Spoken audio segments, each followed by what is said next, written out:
Marcos, profesor de Relaciones Internacionales de la Universidad CEU San Pablo. ¿Qué tal? Muy buenas, Antonio. Buenas tardes. Muy buenas tardes. Buenas tardes, Sergio. Buenas tardes, bueno, compañero. Pues encantados de teneros por aquí en una semana, un año ya, que va a estar marcado por la llegada de Donald Trump a la Casa Blanca. Se habla de sus planes sobre Irán, de sus planes sobre Ucrania, de este plan de paz que habría propuesto ya el candidato republicano y que le deja las cosas muy complicadas a Zelensky. Antonio, si te parece, empezamos contigo. Quiero saber qué opinas de la llegada de Trump y, sobre todo, cómo va a afectar a Ucrania. Dicen que se ha desatado el pánico a tenor de este plan, que parece que ya se ha filtrado. Bueno, primero que llegue, porque hasta el 20 de enero puede pasar absolutamente de todo. Mis alumnos me decían ayer, hombre, no sea usted agorero, ¿no? Bueno, vamos a ver. Hace 4 años pasó el 6 de enero y nadie apostaba porque algo así fuera a pasar. Pero, hombre, al pobre Trump lo han intentado matar 4 veces, pues dicen que no hay quinto malo, ¿no? Entonces, pues bueno, pues en fin, crucemos los dedos y pensemos que todo va a seguir, no por Trump, sino, digamos, por todo el sistema americano, por pensar y confiar en la estabilidad del sistema americano, pues que todo va a seguir, digamos, la normalidad, ¿no? Así como pasó el poder de Reagan a Bush, de Bush a Clinton, etcétera, etcétera. Bueno, pues ahora va a haber un traspaso pacífico de poderes y que no va a pasar nada extraño. Dando eso por sentado, efectivamente, yo creo que la salida más fácil de Donald Trump va a ser esa, decir, pues mira, ni $1 más estadounidense invertido en esta guerra de Ucrania, ¿no? Entonces vamos a ver cómo paramos la sangría de esta manera, pues un poco, digamos, escalonada, no de una manera abrupta, pero de tal manera que efectivamente Zelensky se vaya mentalizando y los ucranianos se vayan mentalizando de que Estados Unidos va a hacer las maletas y se va a ir de allí. Esto es casi imposible de pensar por 2 razones. Una, por el lado americano y otra, por el lado ruso. Por el lado americano, hay una serie de intereses generados en Ucrania que ya son muy difíciles de parar. Es decir, se les ha hecho una serie de promesas, por ejemplo, a Vanguard, a BlackRock y a una serie de personas, de empresas, quiero decir, se les ha hecho una serie de ofertas y de promesas que ahora es muy difícil retirarse, de tal manera que aunque sea en pago por todo lo que ya se ha gastado Estados Unidos allí, va a ser poco, ¿eh? Es decir, si ahora mismo se retira Estados Unidos, lo que les quede a los ucranianos allí va a ser poco para poder pagar a Estados Unidos todo lo que ya ha invertido en aquel sitio. Por lo tanto, parece que todo está abocado, aunque se deje de pagar, pues hay una serie de intereses creados y la guerra continuará para adelante. Ojalá que no, ojalá me equivoque, ojalá diga Donald Trump, cortamos el grifo y se acabó y entonces Zelensky ya no le queda más remedio que huir del país y dejar que otro sea quien maneje la barca de Ucrania. Y por el otro lado, que decía, por la parte de Rusia. Se han puesto en marcha una serie de dinámicas contra Rusia. Se ha generado en el establishment ruso una mentalidad, una creencia de que Occidente, y cuando digo Occidente me refiero a los países de la OTAN y quien maneja la OTAN, principalmente Estados Unidos y el Reino Unido, Occidente va por Rusia y que si no es ahora, será dentro de 10 años. Es decir, que si ahora paran la guerra de Ucrania, en 10 años volverá una guerra contra Rusia, pero ya a por todas. Entonces, esa mentalidad se ha instalado cada vez más en Lavrov, en Medvedev, y ojo porque Putin pues no lo quiere ver, o no lo quiere ver así, pero la verdad es que ya no le está quedando más remedio, de tal manera que él públicamente no ha descolgado el teléfono y le ha llamado por teléfono a Donald Trump para felicitarle por su victoria. No le puede felicitar por su victoria y atención a la razón, al motivo, porque considera que Estados Unidos es un país hostil contra Rusia, está luchando contra Rusia. ¿Vale? Entonces, ya digo, imaginemos que ahora mismo, a día de hoy, Estados Unidos deja de enviar armas. ¿Se para la guerra? Pues muy probablemente no, porque por un lado, por el lado americano hay una serie de intereses creados y por el lado ruso ya los propios americanos han puesto en marcha en los rusos una serie de dinámicas muy difíciles de parar. La única manera que cabría de parar esto es que Donald Trump viajara en persona a Moscú y allí firmara la paz con Putin. De tal manera que dice, bueno, pues esto ya no es que Estados Unidos es nuestro enemigo, podemos darle un pequeño voto de confianza. Yo ya digo, a día de hoy, Reino Unido y Estados Unidos son considerados beligerantes por Rusia. Lo dicen públicamente, ya no lo dicen en privado, lo dicen públicamente. Y esto, yo digo, esta dinámica es muy difícil de parar si no hay una derrota clara a favor de uno de los bandos.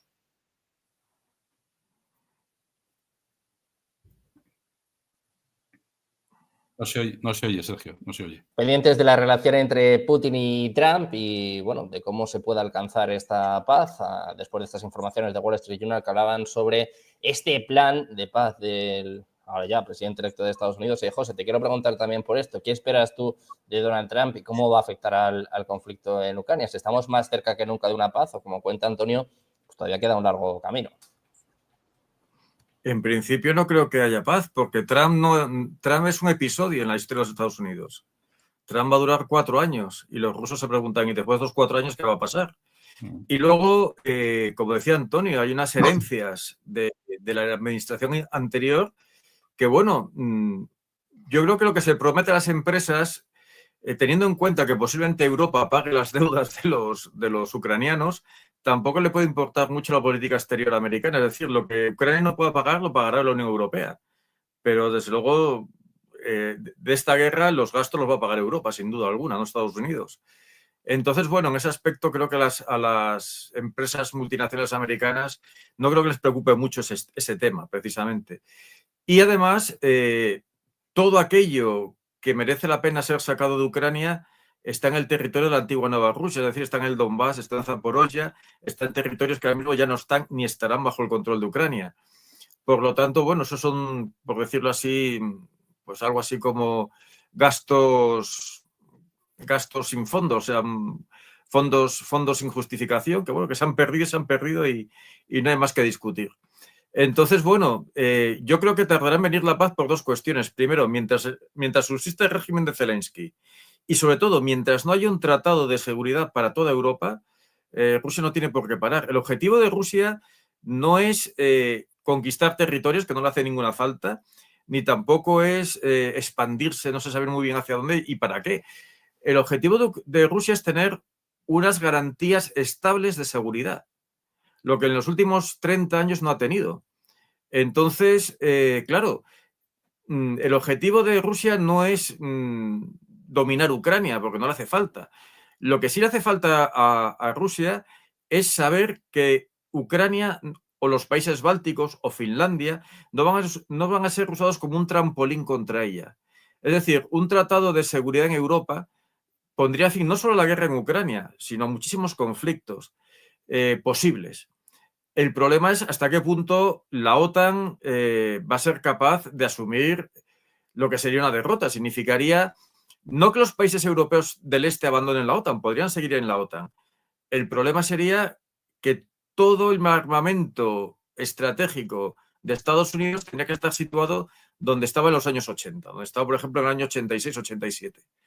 Y bueno, eso sería un importante paso atrás, porque tanto Suecia como Finlandia, como Polonia, como los bálticos están pidiendo a gritos que les pongan bases con misiles nucleares.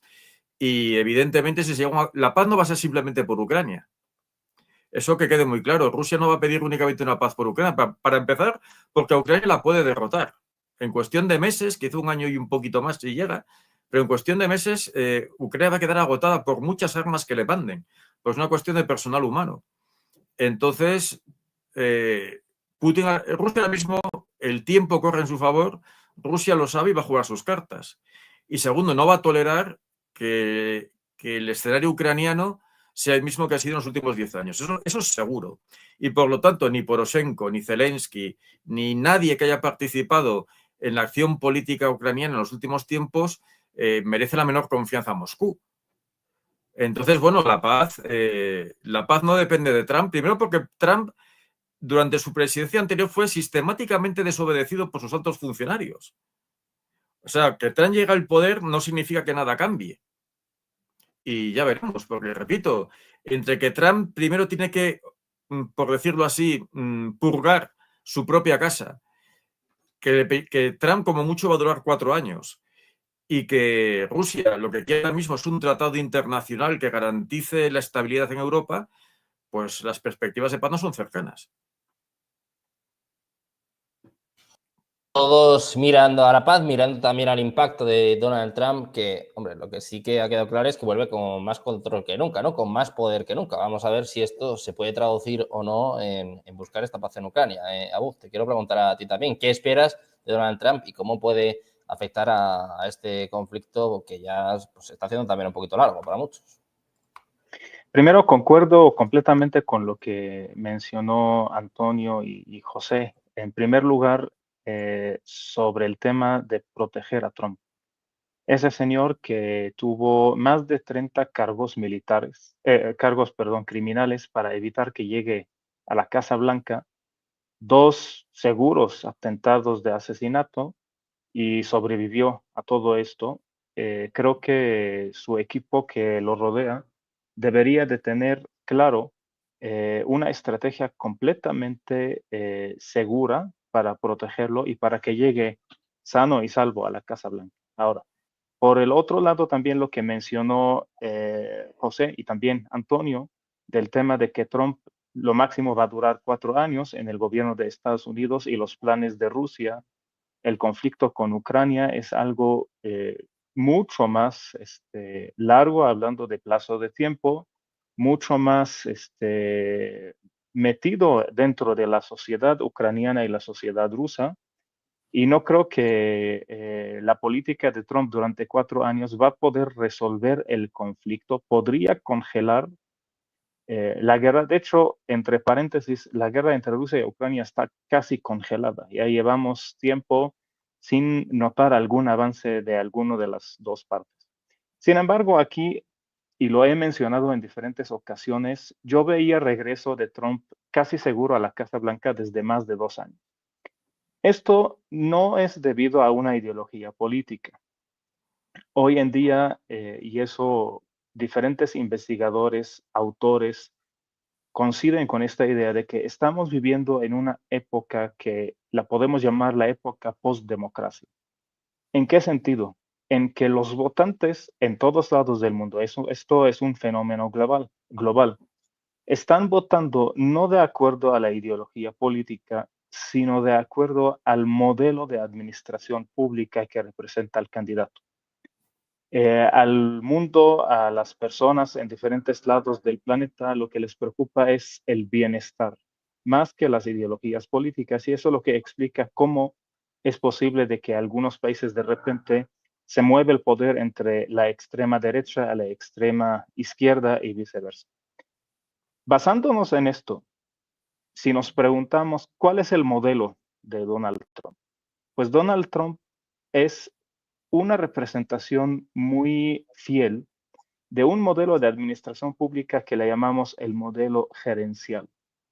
Ese modelo es el que ve que o considera que el sector privado es mejor que el sector público. Entonces empieza a copiar sistemas del sector privado para manejar y para administrar el sector público, eso diciéndolo de forma muy sencilla. Ahora, en la práctica, ¿eso qué significa? Significa que Donald Trump, y lo ha mostrado en su primer mandato de 4 años, administra el país, la política, la economía de los Estados Unidos como si estuviera administrando una empresa. Evidencia a esto, podemos analizar su política migratoria. El hecho de bajar la cantidad de visas de residencias permanentes, aumentar la cantidad de residencias temporales, es como si si fuera un director de una empresa, una organización, pues yo firmaría contratos con mis colaboradores, ningún contrato para siempre, es un contrato de corto plazo, de largo plazo, pero es un plazo definido. Y en eso entra prácticamente esa política de bajar el porcentaje de las residencias permanentes, pero aumentar las residencias temporales. Mientras tú estás trabajando, tú estás colaborando con los Estados Unidos de América, pues estás bienvenido. Pero si eres ilegal, no estarás bienvenido, y lo único que haría Donald Trump es sacar de forma masiva a todos los inmigrantes ilegales dentro del país, pero sin ponerles cargos criminales. Él no los está considerando como criminales, simplemente está diciendo, yo voy a proteger los intereses económicos de mi país, pero no me interesa el demás. Bajo de esa condición, bajo ese contexto, esa forma de administrar a los Estados Unidos de América para Donald Trump es lo que va a pintar todas sus decisiones, incluso de política externa. Donald Trump nunca ha sido político, nunca ha ocupado un cargo dentro de la estructura política de los Estados Unidos, siempre ha sido un empresario, gobernó como un empresario y en estos 4 años también lo hará de la misma forma. Es decir, dentro del tema Rusia-Ucrania, creo que bajaría, no estaré seguro si no daría ningún dólar para Ucrania, pero sí definitivamente va a poner en esa comparación el peso económico, le va a dar mucha más importancia que las ideologías políticas y los conflictos externos.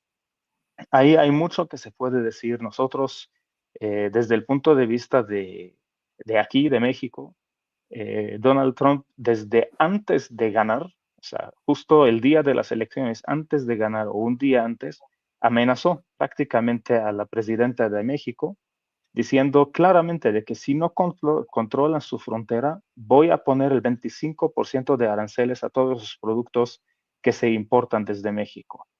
Es una amenaza muy fuerte. Un mes antes, durante su campaña, se burló prácticamente de quien era en ese entonces el canciller de México y quien es ahora en el gabinete actual es el secretario de Economía. Se burló de sus niveles de inteligencia, prácticamente diciendo que no es nada inteligente su forma de negociar el Tratado de Libre Comercio, pero insisto, y lo he dicho en diferentes ocasiones, lo mejor que pudiera pasar para Estados Unidos y para el mundo es que ganara Trump. Y yo me sentí muy tranquilo viendo los resultados porque si hubiéramos visto a Kamala Harris ganando, yo creo que eso pondría la situación mucho más complicada respecto a las guerras que están activas, Rusia, Ucrania, Israel, el grupo Hamas. También algo que no sé si es coincidencia realmente lo que pasó en Ámsterdam el día de ayer, todas esas manifestaciones de violencia que han comentado, según los medios, los árabes contra ciudadanos israelíes o contra judíos. No sé si esto es coincidencia, pero esto también es un foco rojo y es una evidencia más a lo que también he mencionado en diferentes ocasiones de que Europa es una bomba de tiempo. Espero realmente que la política de Trump, a pesar de que pone en primer lugar los intereses económicos de los Estados Unidos, pero creo que esos intereses económicos se basan en la colaboración y la colaboración necesita paz. Entonces, hasta cierto grado, ha sido Donald Trump el único presidente en las últimas décadas que no ha iniciado una guerra, no ha iniciado un conflicto armado. Vamos a ver si realmente al llegar a la oficina Oval, y repito lo que dijo Antonio, ojalá que llegue, pero vamos a ver al momento de su llegada cómo va a reaccionar. Seguramente vamos a ver un cambio, Sergio, muy notado en comparación con la política anterior. ¿Hasta qué grado va a lograr la paz? Eso depende no nada más de él, sino depende de diferentes actores geopolíticos que están metidos en toda esta jugada, Sergio. No sé, vamos conociendo cuáles son los planes de Trump con Ucrania y también vamos conociendo que no tiene nada que ver su postura con Ucrania con su postura al otro conflicto.